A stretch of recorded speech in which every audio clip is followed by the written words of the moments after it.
Susi, te voy a convidar con un café. Muchas gracias.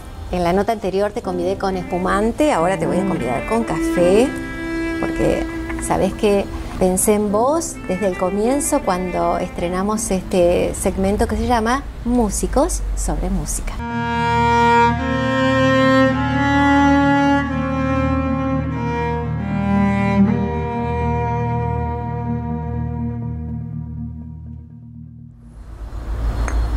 ¿Cuántos años hace que te conozco, Susi? Muchísimos. Muchos años, sí. Muchísimos. Sí. Una amistad así, que no es estar todo el tiempo, pero es estar siempre. Totalmente. ¿No? Que totalmente. Es lo hermoso de conocerse y de compartir tantos puntos en común, tanta afinidad. Exactamente. Hermoso, sí.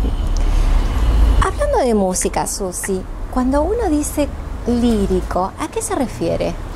Bueno, la palabra lírico en realidad se refiere más a un estilo o a una escuela en la literatura, que tiene que ver con la expresión de los sentimientos más profundos del ser humano. Lo que pasa es que eso se trasladó a lo que es el teatro cantado, se lo empezó a vincular, a relacionar con la ópera a partir del siglo XVIII y XIX. Con los grandes compositores. Claro, y cuando ya la orquesta se hizo más grande y la voz entonces tuvo que irse adaptando también a los nuevos requerimientos de una sonoridad mucho más grande.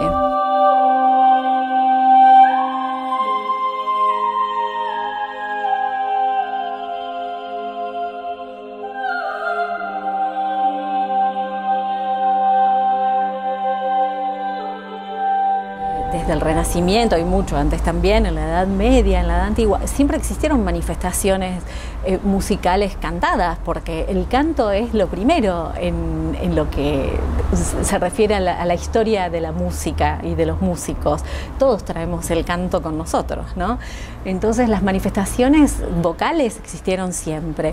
Lo que pasa es que en un determinado momento en que las orquestas se hacen más grandes, la educación, la formación vocal de los cantantes empieza a ser más exigente, porque hay que desarrollar una vocalidad distinta para poder estar a la altura de la orquesta. Es más, como decimos los cantantes, pasar la orquesta, que la sonoridad enorme de una orquesta grande, ya a partir de Mozart, Claro. se necesita un tipo de emisión especial, muy focalizada, muy proyectada, para lo cual uno tiene que desarrollar determinadas formas de cantar que permitan el acople de los armónicos, el desarrollo del formante del cantante, que es una frecuencia que aparece con el trabajo vocal. A partir de determinado momento se le empieza a llamar teatro lírico al teatro de ópera y se empiezan a llamar voces líricas a las voces que funcionan bien y que trabajan en la ópera, las voces que tienen que ver con la ópera, Claro. que en definitiva lo que tienen en relación a lo que existe ahora. Por ejemplo, ¿cuál es la diferencia? En ópera se canta sin amplificación. Claro, es la voz. Vos podés estar en una orquesta, cantando vos sola con una orquesta con 100 músicos y estás cantando sin micrófono, Claro. sin amplificación. No es como en comedia musical que uno les ve el micrófono oculto, pero existe. Pero eso no quiere decir que sean cosas opuestas. Nada es opuesto dentro del canto, porque la voz es una y el desarrollo de la voz es parte de las mismas premisas en Claro. todos los sentidos. Y cuando uno desarrolla en plenitud todas las posibilidades vocales, es cuestión de inteligencia, gusto musical, sentido estético, orientarse en uno u otro estilo de acuerdo a lo que quiere hacer. Pero no es que una técnica invalida a otra. La técnica básicamente es siempre la misma.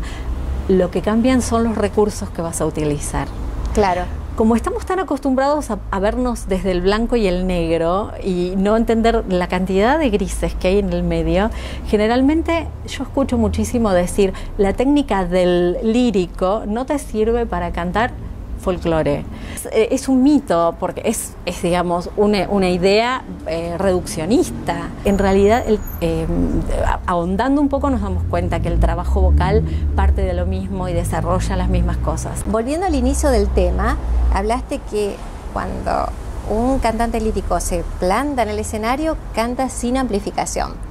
Es ahí donde los arquitectos y los especialistas en acústica trabajan para que ese teatro o ese lugar tenga la acústica perfecta. Absolutamente, y en eso el Teatro Colón está considerado el mejor del mundo, una de las mejores acústicas del planeta. ¿Y qué diferencia hay, por ejemplo, bueno, hablando de cantantes líricos, entre aquellos que son mujeres y hombres? Hay distintas categorías, ¿no? Para cada uno. Básicamente, los tipos de voz se dividen como cosa básica en función de la extensión y de la comodidad que tiene cada voz, en tres registros básicos.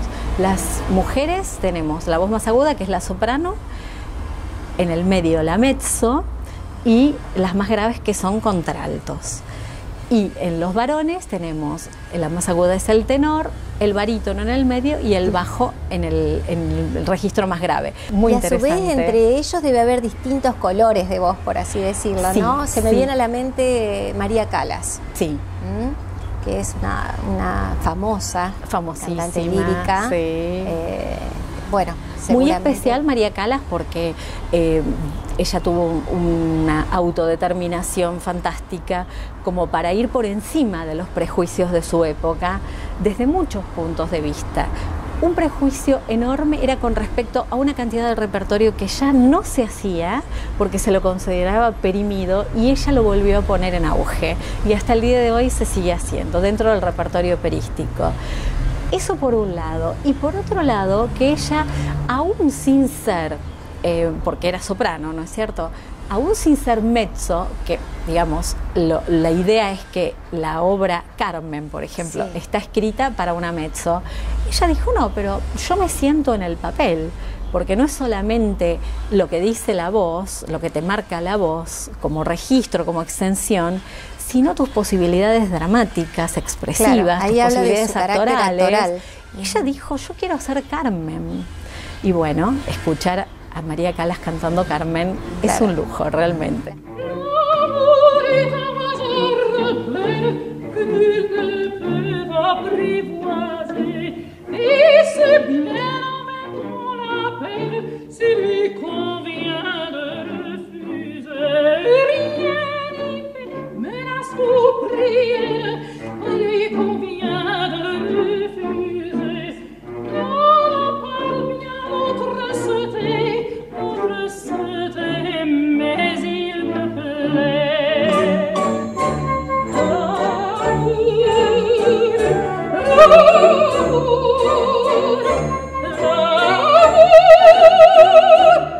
Estas grandes obras, cuando uno asiste a las mismas, a la presentación, queda embelesado. Sí. Si conoces algo del idioma, entendés, y si no lo conoces también, porque hay un poder tan importante que viene de esas voces y de esa música que realmente te deja anonadado. Sí, el poder del sonido es maravilloso, y el poder de la palabra, aún cuando el que escucha no sabe exactamente lo que se está diciendo, se emociona. Cuando está puesto realmente en juego ese poder de la palabra por quien está cantando, llega igual. Has interpretado La vida breve. La vida breve. Que tiene una letra muy linda. Sí, La vida breve fue una ópera muy interesante porque fue la primera ópera que escribió, una de las primeras obras de Manuel de Falla. La escribió a los 21 años, lo cual es increíble porque es una maravilla desde el punto de vista musical, para un concurso, y ganó el primer premio, que nunca se lo pagaron, por supuesto. Digo por supuesto porque eso pasa mucho, claro, lamentablemente. Claro. Y él logró que ese primer premio, que era la edición de su ópera, se hiciera muchos años después, pero con la condición de que sea en idioma francés también. Por eso todas las partituras de La vida breve tienen el doble texto en castellano y en francés. ¿La letra? La letra de ese pedacito que yo te había contado, que es muy especial porque es justamente un aria que canta el rol protagónico, Salud, donde dice por qué se llama La vida breve. Dice, vivan los que ríen, mueran los que lloran. Dice, vivan los que ríen, mueran los que lloran.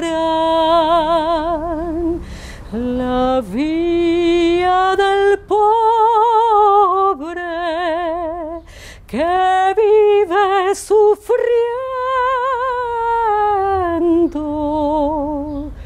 debe ser muy corta.